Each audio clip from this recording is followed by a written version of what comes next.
بارت 2 من الموديول بتاعنا اللي هو هنتكلم عن السكاننج. والسكاننج هو يعتبر الاكتيف ريكونسانس اللي اتكلمنا عنه المحاضرة اللي فاتت. كان الباسيف ريكونسانس اللي كان متعلق بكل حاجة ليها علاقة بجمع البيانات والمعلومات من السوشيال ميديا، من الايميل هيدرز، وشفنا كل التولز، وشفنا الهو از، وشفنا كل البلاتفورمز اللي بتخليني اجمع معلومات in a passive way. النهارده هنتكلم عن السكاننج، وفي بس يعني بوينت مهمة عاوزين نتكلم عنها عن الاو اس اي موديل. ان هنا السندر وهنا الريسيفر. السندر بيكون موجود على الابلكيشن لاير، بينزل على البرزنتيشن. السيشن لاير بتعد السيشن بتوين البوث باريز، وبتتفق على البروتوكول وعلى الفراجمنتيشن بتتفق على حاجات كتير قوي. وبعدين الترانسبورت لاير مسؤول عن الكلام ده. بتروح على النتورك لاير والداتا لينك لاير، وبعدين تترجم الى يعني بالسز على الفيزيكال لاير، وتمشي هنا سواء يعني تمشي واي فاي، تمشي كابلات، تمشي مايكروويفز، بس في النهايه كلها ماشيه باينري سيستم. لما تروح على الريسيفنج بارت، على الريسيبيانت، على المستقبل، اللي بيحصل بتروح اول حاجه على الفيزيكال لاير ويتعمل لها انباكينج. طبعا احنا كلنا عارفين. هقول لك بقى هنا ليه انا عاوز اشرح الحته دي. البيانات شكلها بيختلف من لاير للتاني. الابر لايرز الثلاثه اللي هو الابلكيشن، البرزنتيشن، السيشن، دول اسمهم الابر لايرز. دول متعلقين بالهوست اكتر. و يعني اول ثلاثه، ومنهم كمان الترانسبورت لاير. الثلاثه اللي اخر ثلاثه دول متعلقين بالايه، بالميديا لاير. يعني ايه الكلام ده؟ الداتا على الابلكيشن لاير والبرزنتيشن والسيشن اسمها داتا. اوكي. لان كل ده عباره عن ايه؟ عباره عن الثلاثه لايرز دول مسؤولين عن البريباريشن بتاعت الداتا. لما تيجي تتدخل الترانسبورت لاير اللي هو بيعمل الاند تو اند كونكشن، الداتا هنا، الداتا بيبقى اسمها ايه؟ زي ما انتم شايفين سيجمنت. another word blocks. ايه هي البلوكس والسيجمنت؟ هي عباره عن احجام متساويه من الداتا، من البيانات، يتم يعني it's been given to the transport layer on an equal amount of size. اسمها بلوكس او سيجمنت. حلو قوي. راحت على النتورك لاير. النتورك لاير هنا لازم مسؤول عن التوصيل. فلازم its job to determine الايه، الباث، الطريق. فبيعمل ايه؟ بيعمل data encapsulation. لما يعمل لها encapsulation ويغلفها ويضع عليها الاي بي ادرس، وهنا ده اللوجيكال ادريسنج. الاي بي ادرس كلنا عارفين ان هو لوجيكال ادرس. يعمل لها اللوجيكال ادريسنج عن طريق الانكابسوليشن، عمليه تغليف، وباس ات اون للداتا لينك لاير. الداتا لينك لاير ما بتفهمش غير الفيزيكال ادريسنج اللي هو الماك ادرس او الميديا اكسس كنترول. فطبعا تعمل كمان انذر لاير من الانكابسوليشن.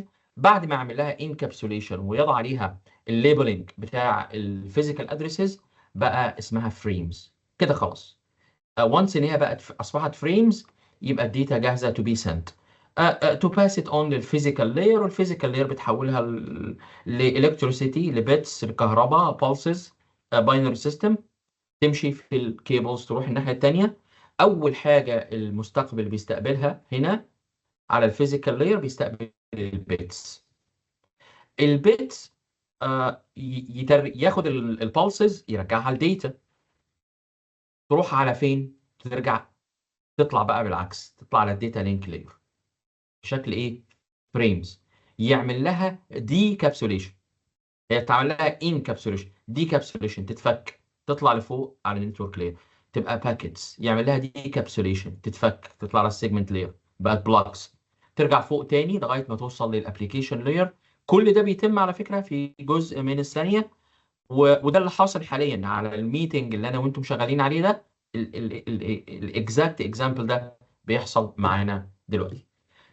موضوع سكاننج از سكاننج. يعني ايه سكاننج؟ بنعمل سكاننج ديتكشن، بنسيرش النتورك، بنعمل اي حاجه علشان خاطر نفيريفاي الانفورميشن اللي معانا، واشوف التارجت هوستس بتاعتي، مين الهوستس اللي اوبند، مين الهوستس اللي لايف، مين الهوستس اللي انا اقدر ابنتريت او اعمل اكسبلويتيشن منها تو ذا نتورك. احنا اتفقنا من اول محاضره عندي حاجه اسمها في vulnerabilities، في weaknesses. ال weaknesses once it's been discovered it becomes a threat or threats if it's exploited it becomes a risk. فاحنا هنا بنعمل سكاننج للفولنربيلتيز والفايندنجز اللي احنا شفناها علشان اشوف ايه هقدر اعمل exploitation from which point. ايه الاوبجكتيفز؟ بيديسكفر اللايف هوستس، السيرفيسز، البورتس. طبعا مش محتاجين نتكلم، احنا المره اللي فاتت ايضا اتكلمنا عن بعض انواع السيرفيسز، بعض انواع البورتس. هنشوف النهارده اكزامبلز بس مش هنقراهم، مش هنشرحهم، لان هم هسيبهم لك از ريفرنس. انت درست نتوركينج وهسيب لك السلايدز دي، عندنا يمكن بتاع حوالي 20 سلايدز، 15 20 سلايدز. انا ما كانش ينفع ما احطهمش ومش هنشرحهم، بس to be as a reference for you لما تيجي تقرا او تذاكر او for your own knowledge. بندسكفر اللايف هوستس، السيرفيسز، البورتس اللي شغاله على السيرفيسز، الاوبريتنج سيستم. ليه؟ لان كل اوبريتنج سيستم بيبقى ليه vulnerabilities مختلفه. وبعدين اقدر اعرف بعد كده يحصل ايه؟ يحصل identifying للتارجتس for a vulnerability scanning. اوكي. الفينجر برينتنج بشكل عام اللي احنا بنعمله ده هو identifying operating system او service version through actively engaging the target، اللي هو الايه؟ اللي هو الاكتيف سكاننج، الاكتيف ريكونسانس. دورنا ان احنا to ultimately find vulnerable targets اقدر اعمل عليها ايه؟ اقدر اعمل عليها exploitation. السكاننج احنا قلنا ال ال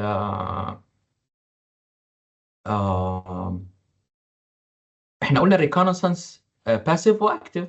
خلاص خلصنا الباسيف المره اللي فاتت. الاكتيف يعني سكاننج. السكاننج نفسه في منه اكتيف اند باسيف. الاكتيف engaging the target for information. طيب الباسيف بركب سنيفر.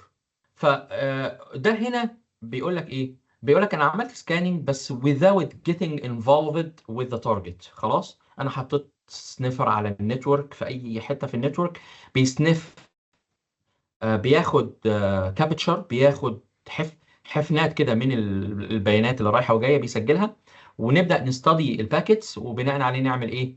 بناء عليه نقدر نطلع بمعلومات كتيره جدا جدا جدا. طيب طالما قلنا باكيتس، تعالى كده باكيتس، يبقى احنا على اي لاير يا شباب؟ نتورك لاير. على النتورك لاير. ده مهم جدا.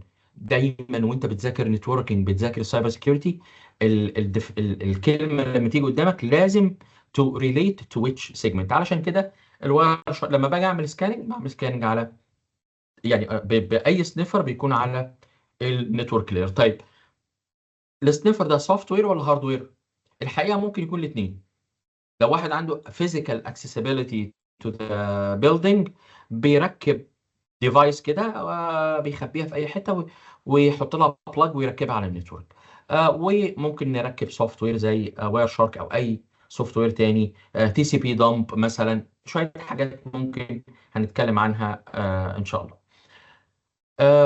هيكون عندنا بورت سكان، هنسكان البورتس، و عندنا other types of scans زي الهوست نيمز، any additional unsupported protocols. يعني دايما الحاجات اللي منسيه، سواء بورتس اوبند محدش شايفها، محدش بيستخدمها، سواء اسمها ايه، بورتس اوبن بورتس مش مستخدمه. واحنا قلنا ان عدد البورتس دايما، مش دايما يعني الكمبيوتر عدد اللوجيكال بورتس عنده 16 بتس، يعني 2 باور 16 اللي احنا قلنا 65533 بورتس.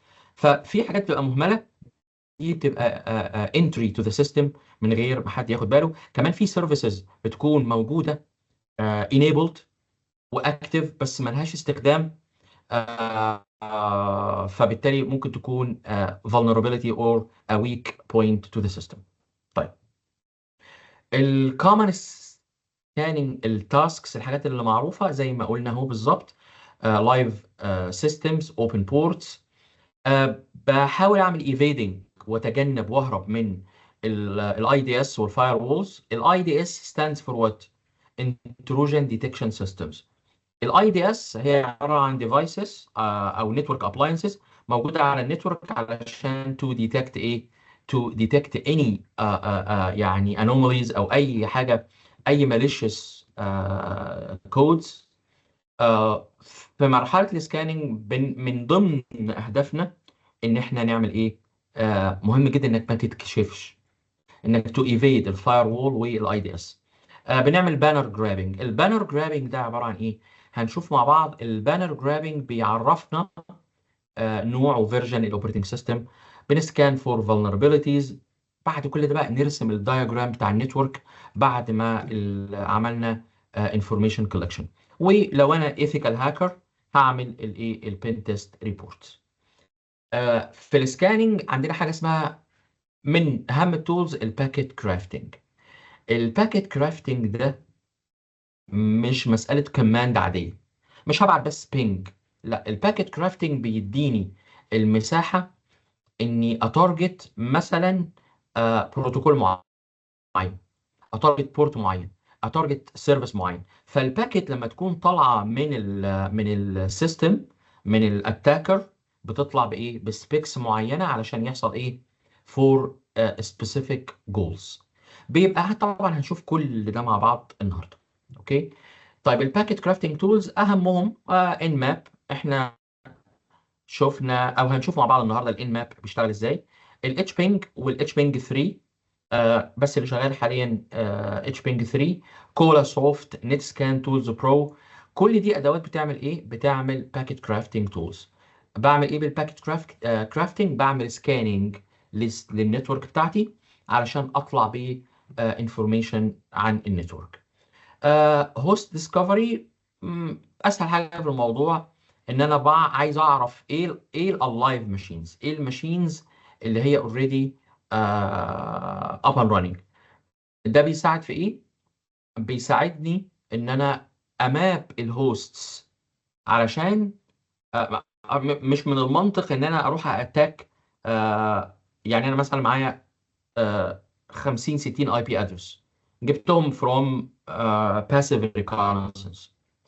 مش من المنطق ان انا اروح اتاك ماشينز اوريدي ديد، شات داون، تيرند اوف، او يعني او يعني كده.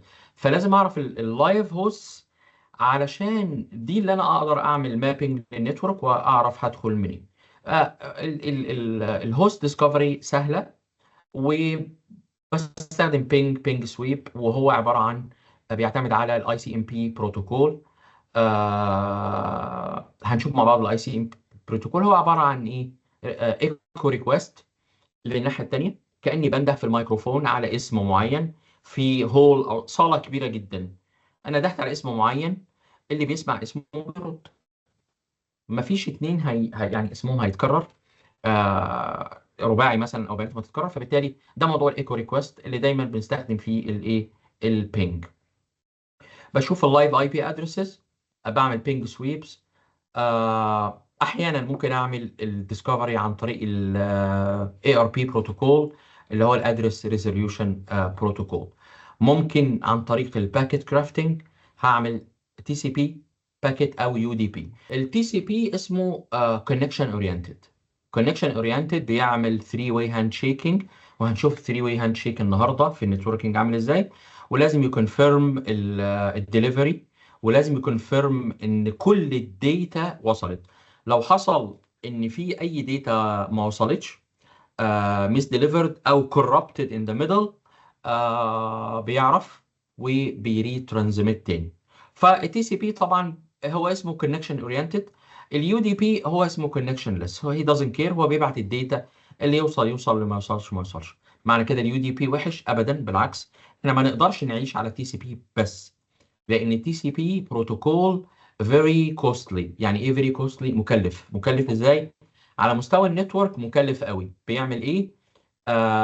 بيخلي النتورك هيفي، فبالتالي مش كل الابلكيشنز اقدر اعملها تي سي بي. ابلكيشنز كتيره، معظم اسمها ايه، الفيديو والبرودكاستنج والحاجات الغير هامه اللي ممكن ما تكونش محتاجه تي سي بي، بستخدم فيها يو دي بي علشان النتورك ما يحصلهاش كونجيشن او احتقان او اختناق. الاي سي ام بي هو كبروتوكول، ده اللي انا هعمل بيه الهوست ديسكفري. هو اختصار لانترنت كنترول مسجنج بروتوكول.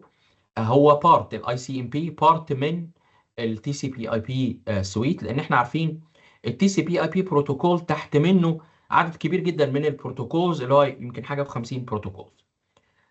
بيشتغل فين؟ بيشتغل في لاير 3 بروتوكول. لاير 3 النتورك لاير، يبقى معنى كده ان انا عارف ان ده مكانه في النتورك لاير. المسج تايب ده الهيدر الخاص باليو دي بي بروتوكول. بس محتاج اعرف شكله. هو التايب، يعني عادة اللينث بتاعه زي ما احنا شايفين. فور اكزامبل انت عندك 8 بت، بيقول ده الهيدر. يعني ايه الهيدر؟ كانها عباره عن ليبل موجود على عنوان الرساله، ده الهيدر بتاع اي حاجه. خلاص. فالهيدر هنا بيحتوي على البيلود، الداتا نفسها اهو، البيانات المرسله، الباكيت. ولكن ما ينفعش تتبعت كده. عندي اكستندد هيدر 32 بتس بلس التشيك سم. دي الحاجه الوحيده يعني موجوده مع اليو دي بي، ان في تشيك سم. لكن التي سي بي طبعا في حاجات اكتر من كده بالنسبه للايرور تشيكينج بشكل عام. مش محتاج تحفظ حاجه هنا، لاني مش هسالك فيها في الحاجات دي، لان انا دي حاجات نتوركينج المفروض عدت عليك خلاص من زمان. لو جبت لك اسئله هتكون متعلقه بالايه، بالايثيكال هاكينج او بالهاكينج بشكل عام. ما عندناش حاجه تاني اقولها هنا. طب انا كاتب ده ليه؟ ده كاتبه بس عشان انت فور يور ريفرنس. خلاص. هو بنستخدمه، هو عباره عن سكانر. الابرز اكزامبل للاي سي ام بي، لما احب اشوف اللايف، الهوست ده لايف ولا مش لايف، بعمل ايه؟ بينج. بعت البينج، الهوست لو لايف لازم يرد. خلاص. الا في حالات الفاير وولز مثلا، وبعض الراوترز بيبقى في الكونفيجريشن بتاعتها بنقول له ما تردش على البينج علشان ما تبقاش discovered by in certain situations يعني. خلاص. طيب الكلام ده مش اهم حاجه عندي. اهم حاجه عندي دول المسج تايبس. المسج تايبس انا لما ببعت بينج وبيحصل ريبلاي، الريبلاي ده بيجي كده ولا بيجي معاه اكواد؟ الحقيقه بيجي معاه اكواد. خلاص. لو زيرو، الايكو ريبلاي بتاعي اللي هو عباره عن ايه؟ بي ريبلاي للهوست بتاعك. بس لو الهوست مش موجود، خلاص، آه بيبقى فيه كود 3. اي حاجه فيها 3 تعرف ان this host destination unreachable. طيب ال 3 ده بيبقى followed by حاجه. لو followed by 0 يبقى النتورك نفسها unreachable. لو followed by 1 يبقى الهوست بس النتورك reachable، بس الهوست unreachable. لو 3 بعدها 6 النتورك اصلا مش معروفه. لو 7 الهوست نفسه مش معروف. لو ادالك 9 يبقى بيقول لك network administratively prohibited. ودي ملحوظه مهمه قوي. لو قال لي هو destination unreachable اللي هو 3 وبعدها 9، يبقى انا عارف ان الادمنستريتور هناك قافل الايكو ريكوست. يبقى انا كده عرفت ان ايه، ان النتورك دي اما فيها فاير وول او فيها راوتر فيها كايند اوف بروتكشن. ما هي دي بتدي لك انت الارم او اليرت از ان اتاكر. ده النتورك. لو اداني 10 يبقى الهوست نفسه prohibited. لو 13 هو متشاف ولكن الكوميونيكيشن prohibited. لو اداني الاي سي ام بي مسج تايب 4، السورس كوينش يعني في كونجيشن او في اختناق في الشبكه. كود 5 يعني ريدايركت. كود 8 الايكو ده الريكوست. دايما البينج بيبقى واخد البينج، والبينج ده اللي انا ببعت اللي هو الريكوست نفسه. لو اداني كود 11 يعني ده التايم اوت. وهنشوف يعني ممكن نشوف مع بعض اي بينج. احنا المره اللي فاتت شفنا مع بعض شفنا بينج وشفنا تريسرت اللي هو التريس روت، فاكرين؟ عملنا تريس روت لامازون وجوجل علشان نعرف how long it takes من المكان اللي انت فيه لغايه الديستنيشن. عدد الخطوات اسمها هابس. والهابس اللي هي الموفمنت او الهوبينج from one router to another. لو عديت على 8 ستيبس يبقى تعرف ان انت كده ايه، عديت على 8 راوترز لغايه ما وصلت للفاينل ديستنيشنز. طب بعمل بينج؟ يس بعمل بينج بالكوماند لاين، بعمل بالكوماند لاين. طيب عندي انجري اي بي. ماله انجري ليه وزعلان ليه؟ هو اسمه كده، اللي عمله سماه انجري اي بي. بيعمل ايه؟ بيعمل لي هنا ده اكزامبل من الباكيت كرافتنج. اني انا بقول له بحدد الاي بي. يعني انا مثلا هنا فور اكزامبل، هل انا قلت له اعمل بينج لهوست معين؟ انت شايف هنا هوست معين؟ نو. ده دي نتورك، دي سب نت كامله. وما اكتفاش بكده، قال له ده من يعني جوه السب نت دي from 0 to 255 the whole range. خلاص. والهوست نيم ده. فبدأ يعمل ايه؟ اللي باللون الاحمر ده معناه ان هو ديد. اللي باللون الجرين قال لي مش مثلا رد عليا بس ان هو لايف، ده قال لي كمان ان البورتس دي اوريدي enabled. اللي هي ايه؟ اللي هي بورت 80 وبورت 443. اقدر اعرف منها حاجات تانية. هنا لما يقول لي مثلا الويب ديتكتد اباتشي، اول ما الاي بي ادرس ده يقول لي احنا عملنا ديتكشن لاباتشي. اباتشي يعني ايه؟ اباتشي ده التول بتاعت الويب سيرفرز. هو ده الويب سيرفر نفسه. فمعنى كده هقدر خلاص عرفت او اتعلمت ان الاي بي ان الاي بي ادرس ده بتاع ايه؟ خاص ب ويب سيرفر. لما يقول لي ام اكس، ام اكس يعني ايه؟ ام اكس الام اكس ريكورد في الدي ان اس زي ما قلنا المره اللي فاتت عباره عن اكسشينج سيرفر. احنا قلنا عدينا بسرعه لان طبعا كان دي ان اس حاجه انت درستها زمان المفروض. جوه الدي ان اس سيرفر في ريكوردز. قلنا الايه ريكورد ده بتاع الهوست، هوست نيم بيكونفرت الاي بي تو هوست نيم. لو تريبل اي يبقى فيرجن، يبقى اي بي فيرجن 6. لو ام اكس ريكورد يبقى ده اكسشينج سيرفر او ايميل سيرفر. دي كلها الادوات اللي بنستخدمها في البينج سويبنج. ان ماب بيعمل نفس الكلام، والاتش بينج 3 بيعمل نفس الايه، نفس الكلام. اتكلمنا عن، هنشوف يعني شويه حاجات عملي. اتكلمنا عن الهوست ديسكفري. طيب البورت اند سيرفيس ديسكفري. احنا قلنا البورتس ده اللوجيكال ايدنتيفيكيشن بيرنج من 0 ل 65535. هو 16 بيتس. عندنا اول 1000، اول 1024 بورتس اسمهم ايه؟ اسمهم ويل نون بورتس. عارفين يا شباب الكلام ده ولا لا؟ اسمهم ويل نون بورتس. خلاص، اللي هم اول 1024 اللي كلنا معظمنا بيشتغل فيهم او يعني طالع على الانترنت خلاص. بورت 80 او بورت 8080 او بورت 443 بورت 21 اف تي بي، بورت 22 اس اس اتش. دي كلها اسمها ويل نون بورتس. فوق ال 1024 ممكن اي حد يختار البورت اللي هو عاوزه. طب افرض انا عندي بورت عاوز اعمل ويب سايت وقررت هشتغل ببورت انا من دماغي. اوكي، براحتك، بس ما حدش هيعرف يوصل لك الا لو انت مديله البورت نمبر. وده غالبا اللي بيحصل يا شباب في الايه، في الديب ويب مش الدارك ويب. طيب احنا انا وانتم شغالين على السيرفيس انترنت اللي هي الموجوده. ده جزء اللي هو الجزء الظاهر ولا يمثل 15%. الدارك ويب مستوى من النتورك، مستوى من الانترنت بيكون اكثر حمايه من الايه، من السيرفيس انترنت. يعني اساليب الحمايه بتاعته او طرق الحمايه كتيره جدا جدا جدا. منها ايه اللي بيشتغل في الدارك ويب الاول، في انا اسف في الديب ويب العميق، مش الانترنت المظلم. الانترنت العميق هو تاني لاير، لكن الانترنت المظلم ده اللي تحت خالص. الانترنت العميق دايما الحكومات مثلا لما بتيجي تحط السيرفرز بتاعتها بتحطها في الدارك ويب عشان تحميها.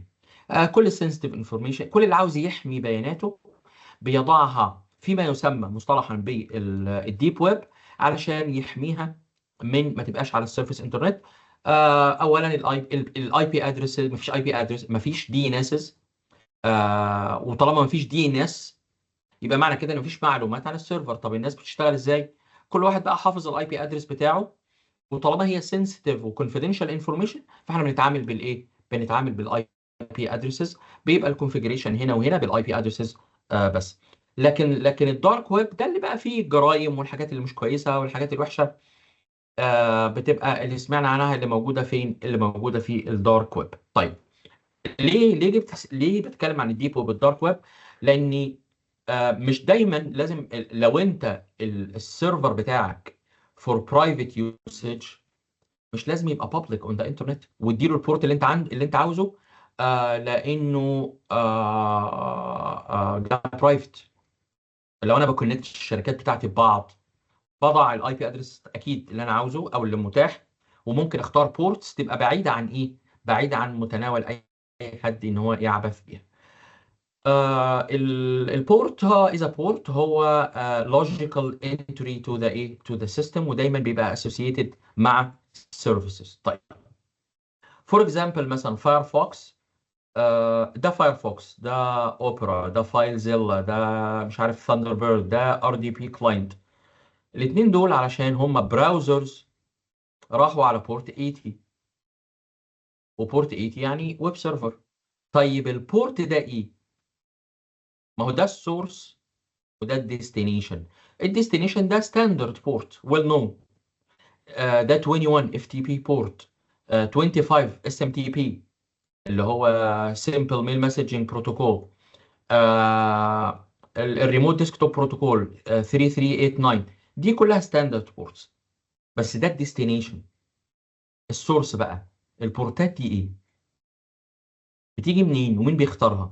والويب سيرفر ده لما يدخل، لما يكونكت مع 10 اجهزه، which one is which؟ هيعرف مين فيهم ازاي؟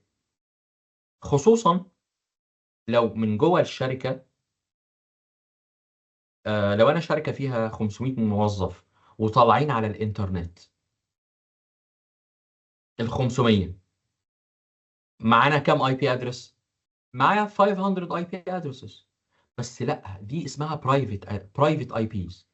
البرايفت اي بيز زي الاي بي بتاعك في البيت اللي هو قبل الراوتر، لكن وانت طالع على الانترنت بتاخد بابليك اي بي.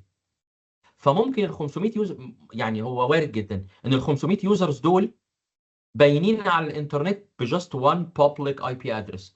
هم قبل الانترنت دي برايفت اي بيز ما ينفعش تطلع على الانترنت. فالبابليك اي بي الويب سيرفر ده بقى لما يجي له 500 كونكشن بنفس الاي بي ادرس، ايه ده جنان. This is crazy, it's not gonna work. بس علشان تشتغل عندنا مفهوم اسمه socket. معلش انا زودت دول بس علشان اشرح لك يعني ايه بورت ويعني ايه socket.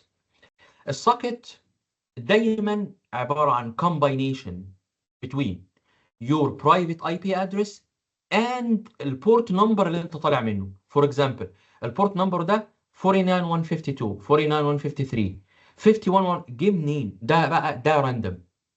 لكن دول ما ينفعش يكونوا راندومز. ليه؟ دول فيكسد بورتس، بيشتغلوا مع بروتوكولز معينه مع سيرفيسز معينه. لكن السورس اللي انت طالع منه اي بورت، اي افيلابل بورت. يعني لو فتحنا فايرفوكس 5 مرات دلوقتي هيطلع كل واحد بايه؟ ببورت نمبر مختلف. كويس قوي. طيب هنا ايه اللي حصل؟ just a quick example من النتوركينج. الهوست ده 192.168.1.1 عاوز يطلع على السيرفر ده وهو ويب سيرفر، فبيعمل ايه؟ اخد مين يا شباب؟ اخد البورت نمبر ده معاه 47 اللي هو 47747. فتبص هنا معايا تلاقي ايه؟ تلاقي او تجد معي ان السورس اهو عباره عن اي بي ادرس كولن البورت ايه؟ البورت نمبر.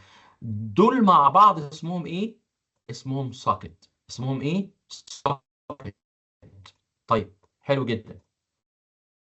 السهم متجه هنا، يعني ده الديستنيشن. الديستنيشن بتاعي ايه؟ الاي بي ادرس بتاع السيرفر، والبورت نمبر ايه؟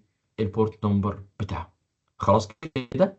فاذا وعلشان السيرفر لما يجي يريبلاي، هيريبلاي على مين؟ هيريبلاي على الاي بي ادرس ده بلس البورت نمبر. عشان لو في خمسه كونكتد في نفس الوقت وعندهم نفس الاي بي ادرس، هيتعامل معاهم ازاي؟ الديفرنشيتور الوحيد هو الايه؟ هو البورت نمبر، او ال... احنا بنتعامل معاه بالسوكت نمبر بشكل ايه؟ بشكل عام.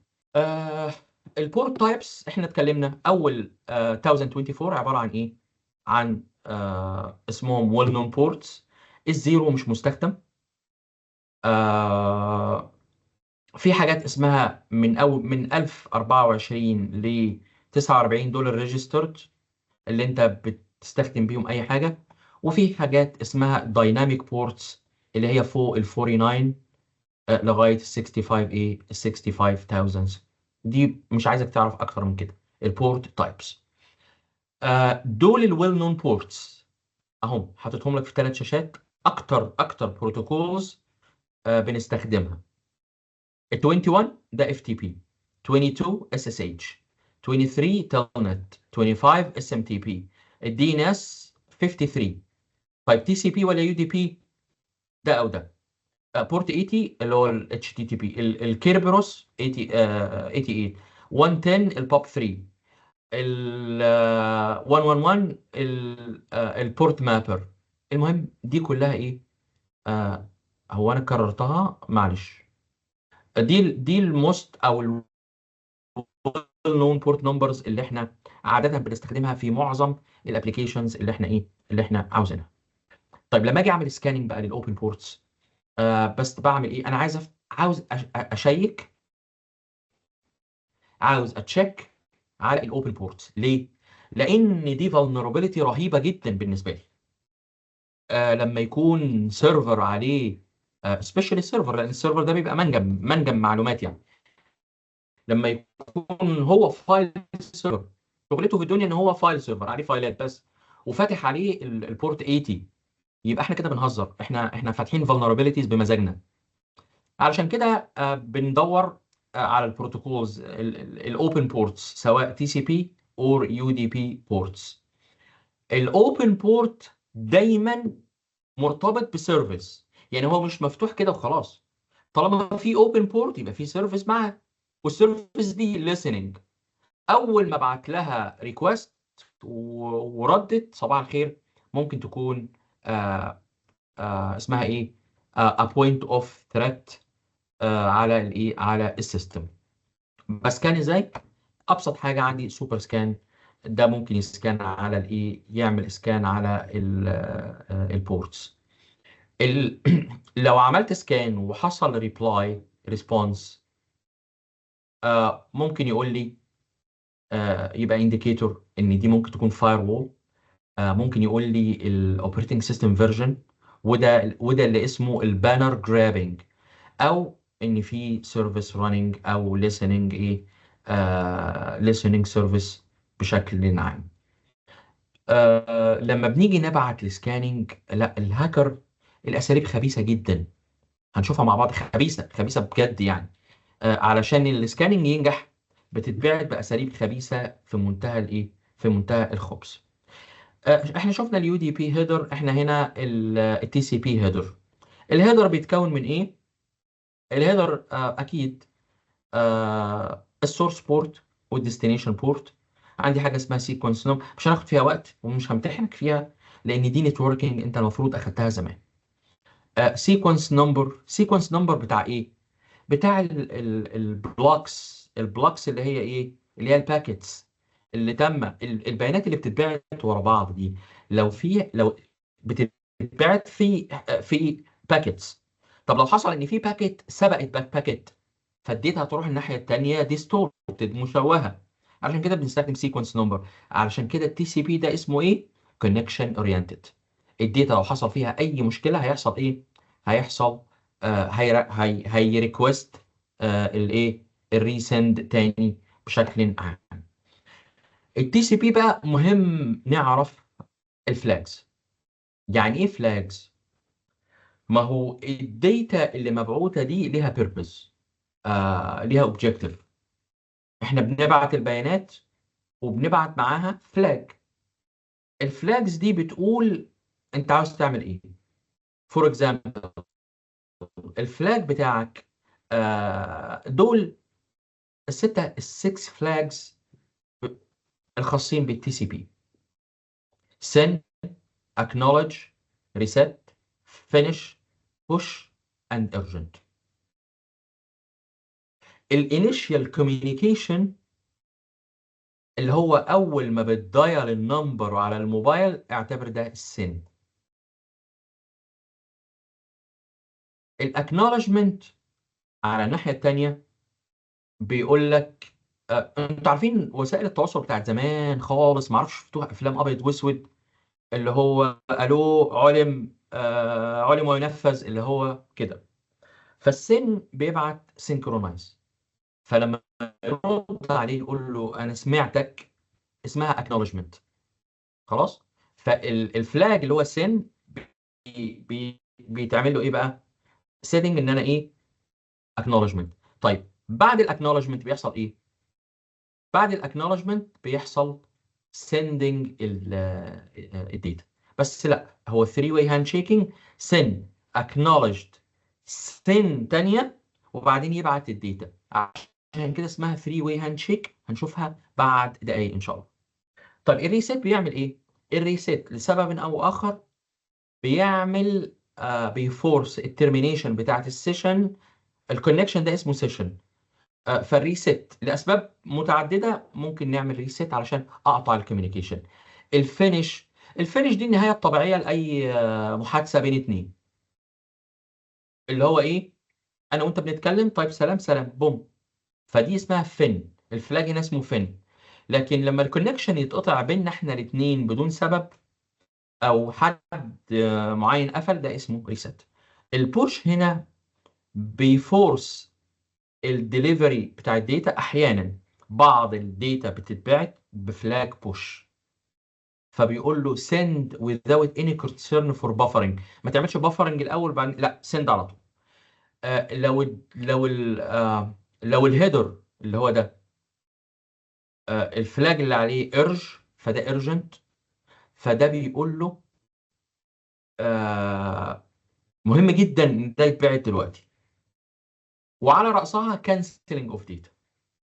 يعني لما بنيجي لما السيستم فور اي سبب يجي كانسل سند انفورميشن، بيديله ايه؟ بيعطيه urgent لانه مهم. عندي اكزامبل هنا من الكلام اللي احنا قلناه. الفلاج اللي هنا عندي اول فلاج سن، وبعدين دي ده اللي انت شايفه قدامك ده، ده متاخد بسنيفر. خلاص. يعني سنيفر يعني ايه؟ احنا قلنا السنيفر بيبقى تول بتعمل سنيفنج وبتاخد حزمه من الايه؟ من البيانات لدراستها. ده شكل الداتا على الايه؟ على النتورك لاير. خلاص. هنا هنلاقي في ارجنت فلاج، في ماله نوت سيت، مفيش. الاكنولجمنت ستيل نوت سيت، البوش والريسيت نوت سيت. المهم هنا قال له سن، وبعدين هنا قال له سن، وبعدين في النهايه الويندو سايز، وده النورمال 65535. ده الايه؟ ده النورمال باكيت سايز في تي سي بي اي بي بروتوكول. الهيدر بتاعي 32 بايتس اللي هو ده. التوتال التوتال سايز اوف ذا هيدر 32 بايتس. طبعا ده خلاف الايه؟ خلاف الباكيت نفسها او البيلود اللي هو بتاع الداتا. هنيجي هنا لل 3 واي هاند شيكينج. احنا قلنا سن، التاني هيقول له اكنولجد، بس هي اسمها سين اكنولجد. يعني ايه سين؟ يعني السن بتاعتك السينكرونايز اكنولجد. فانا اروح جاي أقول له ايه وانا كمان اكنولجد اهو. ده هوست ايه بعت لهوست بي سن. هوست بي قال له خلاص سمعتك سين اكنولجد. يقول له وانا كمان سمعتك اتفقنا. وفي الحاله دي يحصل ايه؟ الداتا تو بي سنت. ده في التي سي بي. لكن في اليو دي بي بروتوكول، لان اليو دي بي تابع للاي بي، اليو دي بي بروتوكول هي دازنت كير، ما بيبعتش ما بيعملش 3 واي هاند شيكينج. بيبعت الداتا دايركت without any concern لاي حاجه. في اختراع كده اسمه الفور واي هاند شيك، بس اسمها ايه؟ الجود باي هاند شيك. هي 3 واي هاند شيك، بس اخر حاجه فيها الايه؟ الاكنولجد فين. يعني ايه؟ ان هم مع السلامه. انتوا عارفين الاسلوب المصري، بنيجي نقفل المكالمه بنقعد لنا دقيقتين بس. حبيبي مع السلامه، طبعا مع السلامه مع السلامه. يعني ايه 500 مع السلامه واحنا ايضا بنقفل الايه المكالمه. الفرق الوحيد في الفور واي هاند شيك خلاص اللي هو الفين نفسها. الفينش بيتعمل لها اكنولجمنت خلاص. فبيقول له فين اكنولجد، هو التاني يقول له خلاص فين اكنولجمنت ان احنا ايه قفلنا. وده يعني اختراع جديد حلو، ولكن الاصل في الموضوع هو الثري واي هاند شيك. وده اللي بيخلي التي سي بي اسمه كونكشن اورينتد بروتوكول. هنا بقى انواع السكاننج. انواع السكاننج كتيره، وكل واحده منهم لها وظيفه، لها فيتشر، لها مهمه. يعني ايه؟ يعني انا هعمل بس سين سكان. يعني ازاي؟ ما احنا هنرجع تاني. شايفين السكس فلاجز دول؟ يس. اول نوع هنتكلم عنه انا هعمل سين سكاننج. ايه اللي بيحصل؟ الاتاكر اهو لئيم، هيبعت سين سكان على بورت 22. البورت هيقول له سين اكنولجد. ده معناه ايه؟ لما يقول له ما هو الطبيعي سين اكنولجد 3 واي هاند شيك صح؟ سين اكنولجد. هنا لما الاتاكر الكريمنال يبعت سن لسيرفر باستخدام باكيت كرافتنج، محدد بورت 22. محدد بورت ايه؟ 22. وبعدين السيرفر يرد عليه يقول له سين اكنولجد. ده معناه ايه؟ ان هي كانت مفتوحة او ويتنج لحد لا مش فاضية يعني. كانت. انت صح، هي مش كانت، هي مفتوحه اوريدي. ان البورت ده اوريدي enabled. طيب بعد السين اكنولجد مش المفروض في اكنولجد علشان نبدا نبعت الداتا ويبقى كده الثري واي هاند شيك تم؟ يس. هنا الكريمنال ما بيبعتش، بيروح باعت ايه؟ ريسيت فلاج. ريسيت فلاج اللي هو ايه؟ انا كلمت حد، ناس بتعملها، يكلمك يسمع من رقم غريب، ترد سمع صوتك ايوه شفت بقى انت ما بتردش على يروح قافل. فده القفله بتاعته دي ريسيت. الاولاد الصغيرين احيانا في العماره يعمل ايه؟ يطلع يرن الجرس ويطلع يجري. الاتاكر ده هو بيرن الجرس وبعدين يطلع يجري يبعت ريسيت. هو كل اللي كان عاوز يعرفه ايه هنا؟ ايه المعلومه اللي طلع منها؟ ان البورت مفتوح. وده اسمه هاف اوبن سكان. هاف اوبن سكان او ستيلث سكان. سكان ان ستيلث مود، خفي، واسمه هاف اوبن. بيبعت الباكيت للسيرفر، السيرفر يرد وبعدين يعمل ريسيت. بعد ما يحصل ايه؟ هنا إيه اللي بيحصل؟ الكونكشن از اونلي وات؟ هاف اوبن. طب كويس. يبقى انا كده عرفت ان الايه، ان البورت ده شغال enabled live، وده جزء من السكاننج. عندي نوع تاني اسمه تي سي بي كونكت سكان. لو ده هاف اوبن يبقى التاني ده ايه، فول اوبن او فول سكان. ده كده فول سكان. يعني ايه فول سكان؟ يعني بيكمل الثري واي هاند شيك، بيكمبليت، بيستابلش ا فول كونكشن، وبعد ما يستابلش الكونكشن يروح باعت ريسيت. طيب الميزه هنا ايه؟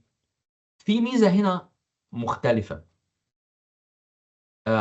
انا عملت الفول كونكشن، وانا قصدت من شويه ان انا اوري لك السورس بورت، او شرحت لك الساكت هنا مش من فراغ، علشان نقدر نفهم اللي جاي. شرحت لك يعني ايه ساكت هنا، اللي هو الاي بي ادرس بلس البورت نمبر بتاع السورس. فهنا لما ده كده شكل الفول كونكشن اتعمل، وهيجي في النهايه يروح عامل ايه، ريست. الحقيقه في ميزه في ده، مع انه فول كونكشن it doesn't ring a bell, it doesn't raise a flag. بتبان ان حاجه نورمال، خصوصا لو السيرفر ده سيرفر عادي public سيرفر. لو السيرفر ده public وعادي، وانا عملت كونكشن وبعدين رحت قافل، رحت باعت ريسات بعد ما عملت الفول كومبليت 3 واي هاند شيك، مفيش مشكله خالص، بيبعت ريسات. ما بيحتاجش مننا اي انك تبقى ادمنستريتور او سوبر بريفليج او اي حاجه. ومن الناحيه الثانيه، عفوا، من ناحيه حمايه الشبكه، بيبان انه نورمال، ما بيبانش انه حاجه اب نورمال خالص بالنسبه للايه، للناس هنا. ده آه، آه، اسمه ايه، ده الكونكشن. هو بعت سين في الاول، وبعدين سين اكنولجد، وهنا قال له اكنولجد، والثري واي هاند شيك تم، وبعدين يروح باعت الايه، باعت الريسيت. هنا عمل ايه؟ هنا تاكد مش ان البورت اوبن وان السيرفر نفسه اوبن، ان الكونكشن ما حصلوش ريجكشن. وده لحد دلوقتي اسمه تي سي بي كونكت سكان او فول سكان. اللي قبل منه السين سكان، ده عباره عن ايه، هاف اوبن، هاف اوبن سكان. طيب عندي حاجه اسمها اكنولجد سكان. الاكنولجد سكان ده بنطلع منه بمعلومه تانية. يعني ايه؟ معلومه مهمه. في بورتس بتبقى بروتكتد، فلترد، موجود عليها فاير وول. طيب الاكنولجد سكان برضو لا يثير الشك. ليه؟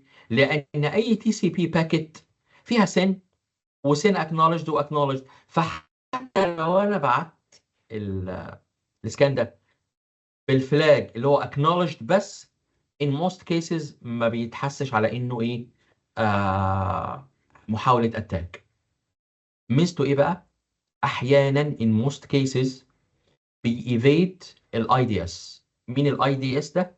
الانتروجن ديتكشن سيستم. الانتروجن ديتكشن سيستم ديفايس بتبقى موجوده على البوردر اوف نتوركس، بتديتكت الترافيك، ولو في اي بروبلم بتبعت. ده شغله بيختلف عن الفاير وول.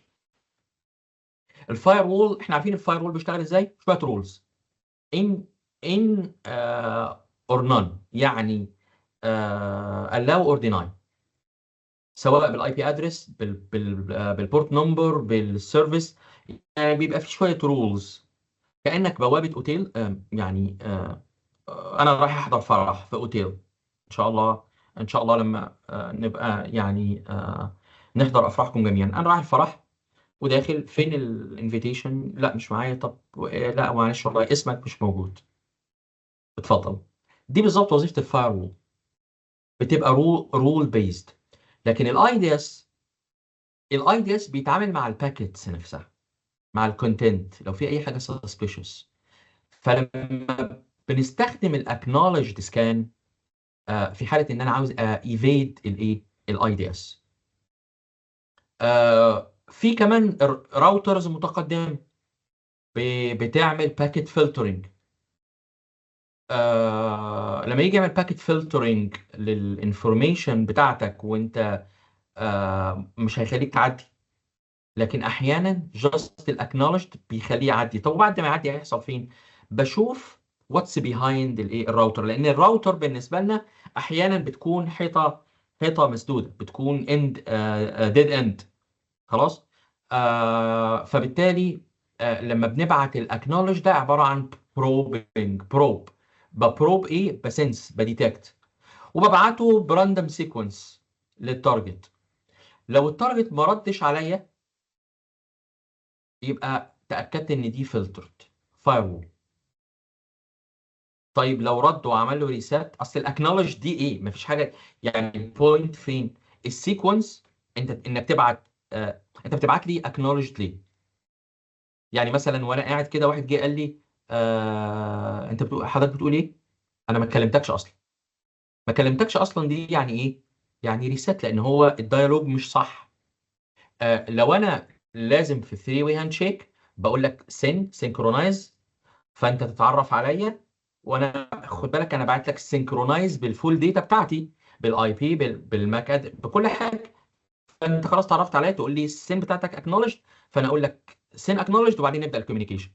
لكن لما اقوله فصادن حاجه مجنونه كده تيجي للسيستم اسمها اكنولجد، طبعا هو مش هيفهم فهيعديها.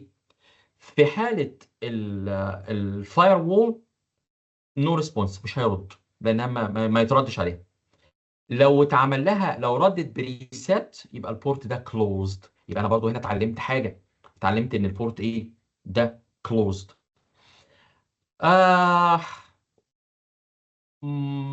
التي تي ال بيزد، او في نوع منهم اللي هو التايم تو ليف بيزد، ممكن يبعتها بانترفال يعني بتي تي ال 1000 ثانيه، وده رقم كبير جدا، بس يبعتها على ديفرنت بورتس، بيانلايز الفيلدز اللي جايه ويشوف الريسيت باكجز. ده باختصار الايه الاكنولجد سكان. دي صوره توضيحيه.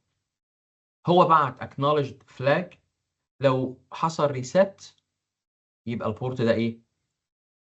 unfiltered بس closed. لكن عرفت ان هو ايه؟ unfiltered، مفيش فاير وول، مفيش حاجه. لكن لو اتبعت no response يبقى معنى كده ان ده ايه؟ ان ده filtered، وغالبا في فاير وول امامه بتعمل الموضوع ده. وده كان النوع الثالث من السكان. طيب التي سي بي فلاج سكان في حاجه اسمها انفيرس. الانفيرس تي سي بي فلاج سكان ده بيبقى مور ستيلث، بيبقى هيدن اكتر من التي سي بي. ده ما بيحاولش يعمل تي سي بي كونكشن. وميزته وهنتكلم عنهم بقى، هم ثلاث انواع. خلاص.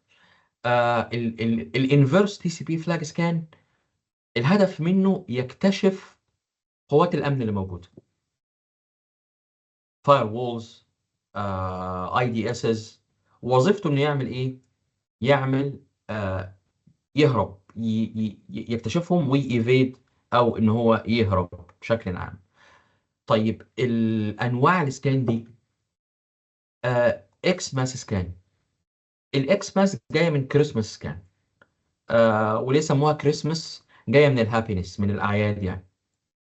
طيب بتتم ازاي؟ الفلاجز بتاعتنا بوش، ارج، معلش في مس تايبنج هنا، وفين. وعندنا حاجه اسمها نال سكان. نال انا ببعت له نال، هنشوفها مع بعض. او فين سكان. فين ايه؟ هو احنا بدأنا حاجه عشان نفن؟ ما هي دي كلها يعني آه، اساليب very simple، ولكنها very smart فعلا في اننا ايه؟ في اننا نسكان النتورك. هنتكلم في اللي جاي بقى عن الاكسمس سكان او الكريسماس سكان، النال سكان، والفين سكان. انواع سكانز كلها انت you will enjoy it while وانت بتبراكتس بنفسك يعني على التولز اللي احنا ان شاء الله يكون عندنا وقت ونطبق النهارده. طيب الكريسماس كان بعرف منه اذا كان البورت ده open ولا closed، source و destination. وانا ببعت believe it or not في الحالة بتاعتنا دي ببعت no flags. وهو ده ينفع؟ ما انا معايا الباكيت كرافتنج تول no flags. طب no flags لما يروح الناحية التانية انت مين؟ هو مش فاهمه، مش عارف اي حاجة. فلو البورت اوبن هيستقبل الباكيت بس مش فاهمها، فهي مش في الكتالوج بتاعه، هي مش واحدة من السكس فلاجز، فهو بيتكلم لانجوج ما يعرفهاش فمش هيرد. لو البورت كلوزد، بما انه كلوزد كده كده بيريجكت اي حاجة سواء فاهمها او مش فاهمها، فهيعمل ايه؟ ريست. فدي طريقة بنقدر نعرف منها اذا كان البورت اوبن او كلوزد. لو اتكلمنا عن اليو دي بي بورت سكان، طبعا ده الانفرس تي سي بي فلاج. تقدر تسميه نار سكان، كريسماس سكان، فين سكان، هو نفس الكونسبت. في حاله اليو دي بي بورت سكان هنا البروتوكول مختلف. هنا ده البروتوكول كونكشنلess مش كونكشن اورينتد، مفيش 3 واي هاند شيكينج، وهو ستيتلess بروتوكول. فبنستخدم اليو دي بي داتاجرام بروتوكول. في معظم الاحوال ما بيجيلكش اي ريسبونس. اليو دي بي نفسه ما بيقدرش يفرق اذا كان البورت كلوزد او ان الهوست، انا اسف، ان هو alive dead or filtered بشكل عام. اعظم وافضل نتورك مابر هو الان ماب. الان ماب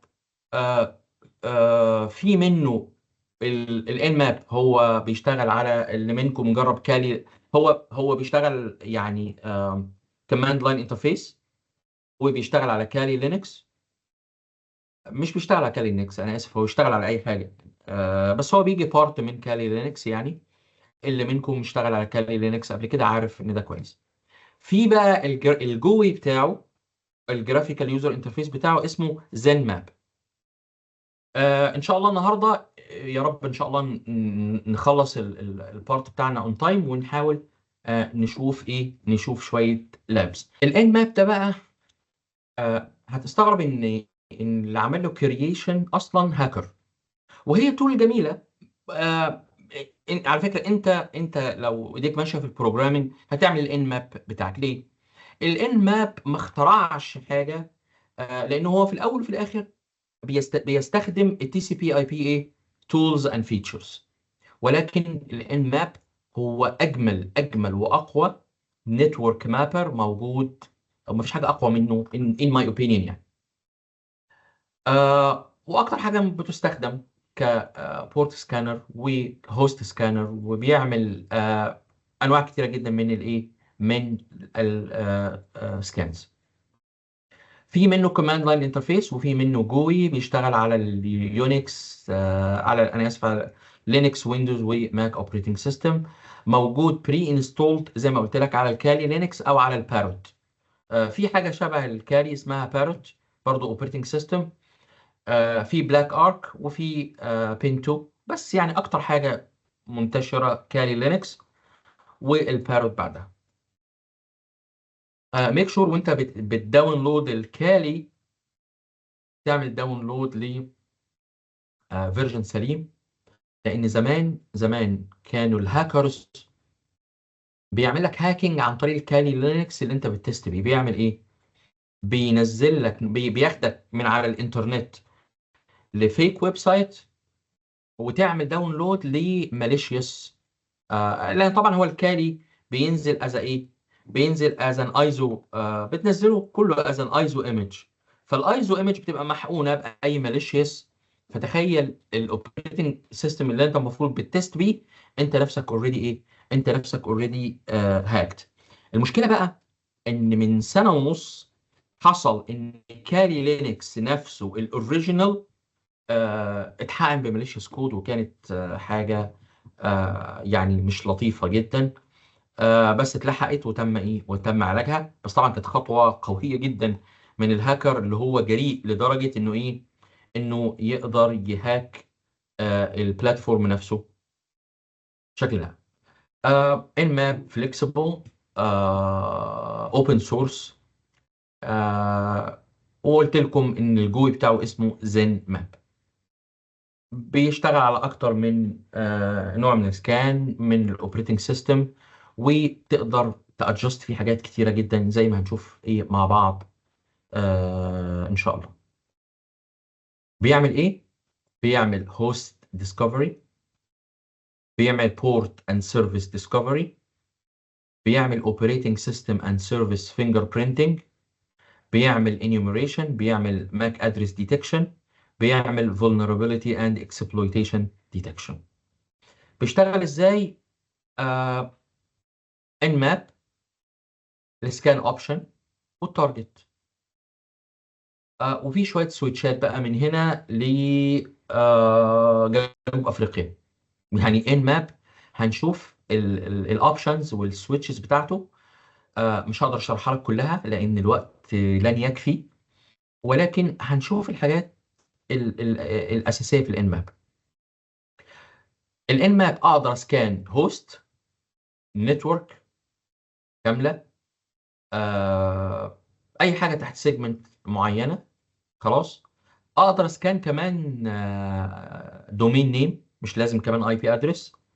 واقدر اسكان رينج وانديفيدوال. يعني انا كده كده بقدر اسكان انديفيدوال هوستس، وبقدر اسكان رينجز فروم كذا تو كذا. لا، كمان في وان سكان اقدر اسكان اقول له في الرينج من كذا الى كذا بلس نو اي بي 1، اي بي 50، اي بي 150. الدنيا فليكسيبل وجميله جدا جدا جدا.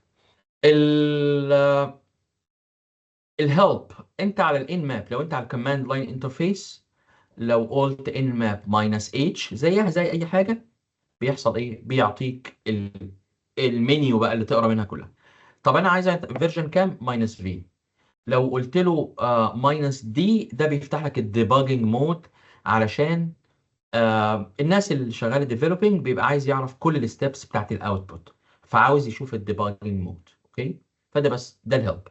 طيب الاكتشوال بقى ورك، لو عاوز اعمل ان ماب ديسكفري سكان، ماينس بي ار بيبعت هنا اي ار بي او ادرس ريزوليوشن بروتوكول. ليه اي ار بي؟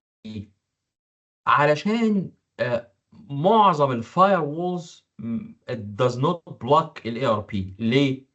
لان الاي ار بي عباره عن لوكال بروتوكول، ما هوش راوتنج بروتوكول.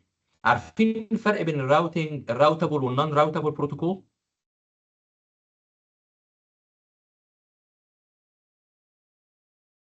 طيب الاي بي، لو البروتوكول زي تي سي بي بيبقى راوتابل، بيعبر من راوتر تو ان انذر. لكن الاي ار بي ده لوكال لغايه السويتش ويقف. فاني هو من ضمن الاذكياء، من ضمن الافكار الذكيه ان انا ابعت ايه؟ ان انا ابعت اي ار بي، وده بيبقى ماينس بي ار. لو ماينس اس ان بيقول له ده عباره عن ايكو ريكوست. ماشي. ده ايكو ريكوست. الايكو ريكوست ده بيبعت نو بورت سكان. ماينس بي اس ده ماينس بي اس كابيتال زي ما انت شايف ده، وتحط له وتضع له البورت ليست. البورت ليست لسته بكل البورتس اللي انت عاوز تعملها سكاننج. فبيديسكفر بقى، بيبعت تي سي بي سن البورتس بتاعتها. اللي هو اللي انت عاملها، واي ريسبونس جاي سيم اكنولجد اي حاجه بيقول لك عليها.